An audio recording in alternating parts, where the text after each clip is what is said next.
করা এতটাও সহজ না রে বোন। যারা কিনা স্বামীর টাকার উপর নির্ভরশীল তারাই কেবলমাত্র জানে যে স্বামীর টাকার কত দাম। প্রতি পদে পদে স্বামী বুঝিয়ে দেয় যে এটা তার টাকা, এটা তোমার টাকা না।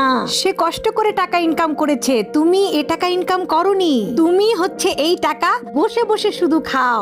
সংসারে দুটা কাজ করো, তার বিনিময়ে তার টাকা তুমি খাচ্ছ। ঠিক আছে? স্বামীর টাকা হজম করতেও একটা মেয়েকে তার আত্মসম্মান বোধ খুইয়ে তারপরে সেই টাকা হজম করতে হয়। তারপরেও কিন্তু হজম হয় না। কিন্তু আমরা মেয়ে মানুষ কি করব? হজম না হলেও হজম করে নেই।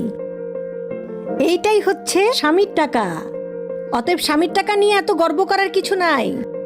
স্বামীর টাকা যে নিজের টাকা না, এটা বুঝিয়ে দেওয়ার জন্য অন্য কাউকে প্রয়োজন হয় না, বা মুখ দিয়ে বলার দরকার হয় না। স্বামীদের পরিবারের কারোরই মুখ দিয়ে বলার প্রয়োজন হয় না।